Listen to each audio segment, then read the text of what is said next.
राष्ट्र का प्रमुख भी इलेक्टेड होता है, न कि जन्म से बनता है। हम हैं रिपब्लिक, हमें गर्व है इस बात का। हमने ये भी कहा कि हम मूल अधिकार लिख के देंगे, जो अमेरिका जैसे कुछ देशों को छोड़कर आज तक कोई लिख के नहीं दे पाया है, पर हमने एक एक व्यक्ति को मूल अधिकार लिख के दिए।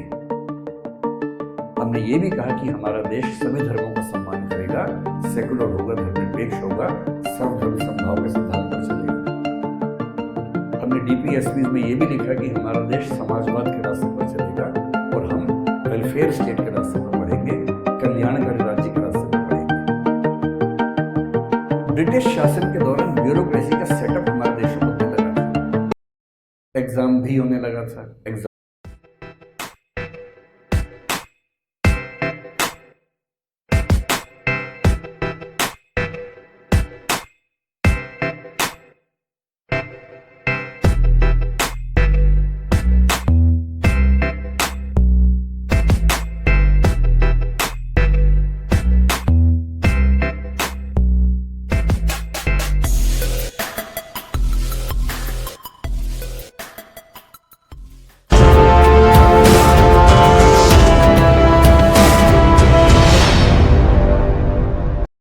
ब्यूरोक्रेसी क्या होती है, अगर यहां से बात शुरू करें? बहुत आश्चर्य की बात है कि ब्यूरोक्रेसी का संबंध केवल सिविल सेवाओं से नहीं होता है। ब्यूरोक्रेसी हर जगह होती है। जो भी सिस्टम अपने आप में थोड़ा सा बड़ा होने लगता है, उसको ब्यूरोक्रेसी चाहिए होती है। जैसे हमारा कॉलेज है, एक बड़ा सिस्टम है। इस कॉलेज में मेरा ख्याल है कम से कम 200 के आसपास टीचर्स काम करते होंगे, शायद इतने ही नॉन टीचिंग स्टाफ भी काम करते होंगे। अब एक बड़ा सिस्टम बन गया। इस बड़े सिस्टम को चलाने के लिए आपको कुछ ना कुछ तय करना पड़ेगा कि कौन क्या काम करेगा, किसके पास क्या अधिकार होंगे, कौन से नियम हैं, कौन से रेगुलेशन है, किन के तहत काम होगा। जो लोग यहाँ काम करेंगे सिर्फ यहाँ काम करेंगे, कहीं और काम नहीं करेंगे, फुल टाइम जॉब करेंगे। उनका प्रमोशन कैसे होगा, कितने कितने साल में होगा, उनके कार्य का मूल्यांकन कैसे होगा। किसी भी सिस्टम को चलाने के लिए जैसे ही आप ये सब सिस्टम्स खड़े करते हैं, इसी को ब्यूरोक्रेसी या नौकरशाही, या एक आप कह सकते हैं कि सिविल सर्विस सिस्टम सरकारी नौकरी के मामले में, नहीं तो ब्यूरोक्रेसी का सिस्टम कह सकते हैं कि होता है। कॉलेज ही क्यों, आपकी सोसाइटी निष्ठा। मैं यहाँ पर आया तो मैंने आते ही देखा कि बहुत सारे बच्चे सामने बैठे हैं और 7-8 बच्चे सफ़ेद कमीज और काली पैंट पहन के यहाँ खड़े हुए हैं। ये अलग से यूनिफॉर्म क्यों चाहिए होती है? इसलिए कि दूर से देख के पता लगे कि एक अधिकारी है।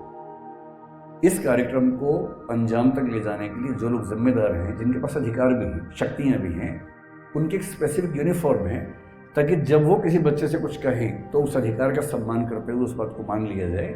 कोई और व्यक्ति कहेगा तो शायद उस बात को नहीं माना जाएगा। हमारे सामने पुलिस के 2 अधिकारी बैठे हैं, वर्दी में हैं। क्यों वर्दी चाहिए? ताकि उनके अधिकार को देखा जा सके। जब वो अपनी बात कहें तो समाज उस बात का महत्व समझे कि ये बात एक अथॉरिटी से आ रही है, कोई ऐसे ही नहीं कह रहा है।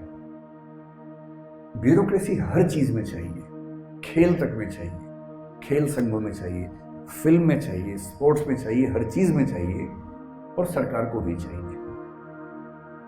अगर हम थोड़ा सा इतिहास देखें, राजतंत्र में क्या होता है कि राजा की मर्जी होती है, राजा को अधिकारी चाहिए। राजा ने एक दिन कहा कि चलो संगीत कार्यक्रम है, किसने बढ़िया गाना गाया, और राजा ने क्या कहा, वाह क्या गाते हो, आज से तुम 50 गांव के मनसबदार हो गए। ये ब्यूरोक्रेसी है। आज से तुम ये हो गए, आज से तुम वो हो गए, यानी राजा जो चाहेगा वो होगा। इसलिए राजतंत्र के जमाने में सिविल सर्विस एग्जाम नहीं होते हैं। वहां ब्यूरोक्रेसी का फैसला राजा की मर्जी से होता है। उसका किस पे दिल आ गया, किस पे दिमाग आ गया, वो व्यक्ति जिलाधीश हो जाएगा। धर्मतंत्र में, थियोक्रेसी में, वही व्यक्ति कलेक्टर बनेगा या जज बनेगा जो धार्मिक ग्रंथों का ज्ञाता है, अध्येता है। लेकिन जब हम एक आधुनिक राज्य में आते हैं, जैसे भारत एक आधुनिक राज्य है, जैसे 1947 में हम आज़ाद हुए, 1950 में हमारा संविधान लागू हुआ, हमने घोषित रूप से कहा कि हम एक लोकतांत्रिक देश हैं। तो लोकतंत्र में भी हम रिपब्लिक हैं, जो इंग्लैंड आज तक नहीं हो पाया है, क्योंकि हमारा राष्ट्र का प्रमुख भी इलेक्टेड होता है, न कि जैसे बनता है। हम हैं रिपब्लिक, हमें गर्व है इस बात का। हमने ये भी कहा कि हम मूल अधिकार लिख के देंगे, जो अमेरिका जैसे कुछ देशों को छोड़कर आज तक कोई लिख के नहीं दे पाया है, पर हमने एक एक व्यक्ति को मूल अधिकार लिख के दिए।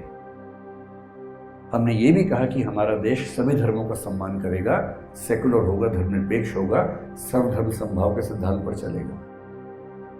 हमने डीपीएसबी में ये भी लिखा कि हमारा देश समाजवाद के रास्ते पर चलेगा और हम वेलफेयर स्टेट के रास्ते पर बढ़ेंगे, कल्याणकारी राज्य के रास्ते पर बढ़ेंगे। ब्रिटिश शासन के दौरान ब्यूरोक्रेसी का सेटअप हमारे देश में बनने लगा था।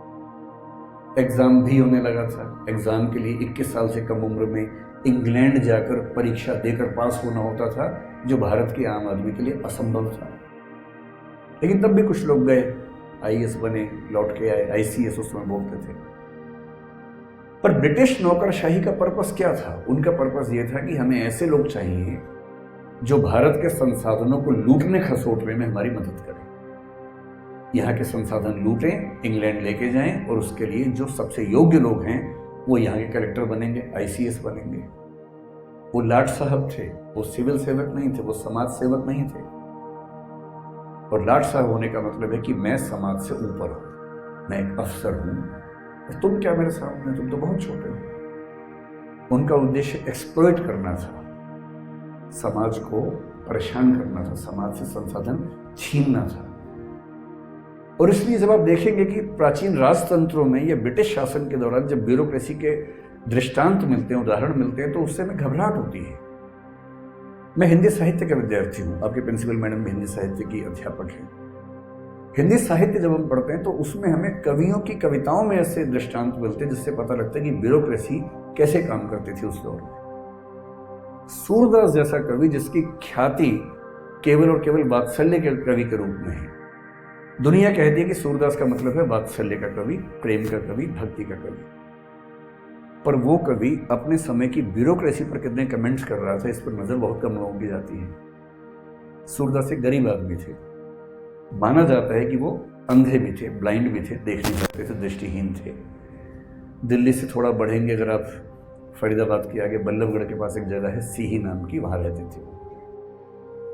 एक जिक्र मिलता है और ये बात है 16वीं सेंचुरी की, संभवतः अकबर के शासन के समय की बात है, या अकबर के एकदम बाद की बात हो सकती है, उसी दौर की बात लगभग है।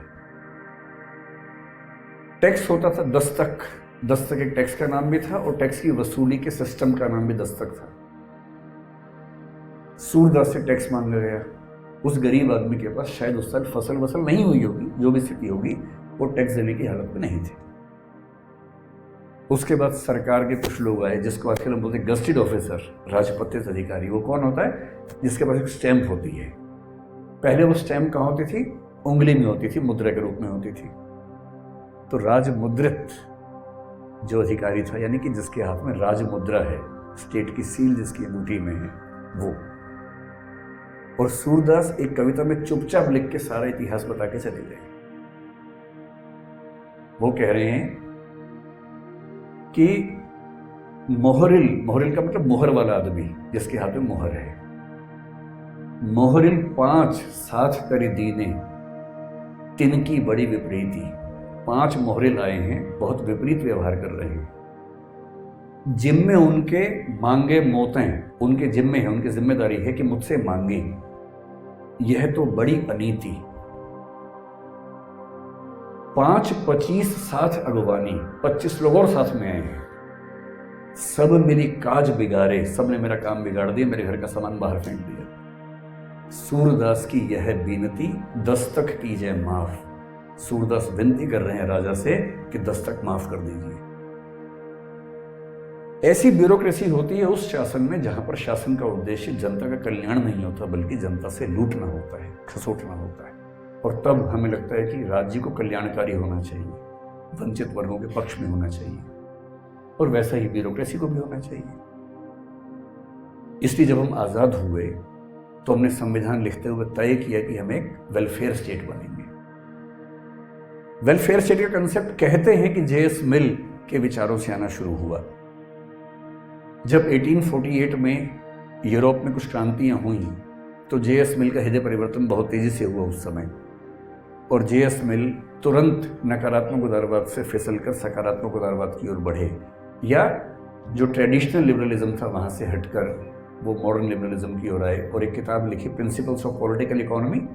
उसका सेकंड एडिशन, जिसमें पहली बार वो पूंजीवाद के रास्ते से हटकर बात करने लगे कि आम आदमी के हित में राज्य को काम करना चाहिए।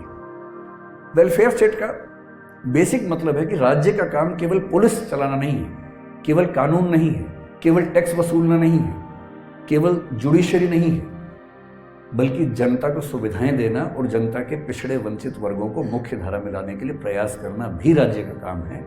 इसको बोलते हैं वेलफेयर स्टेट।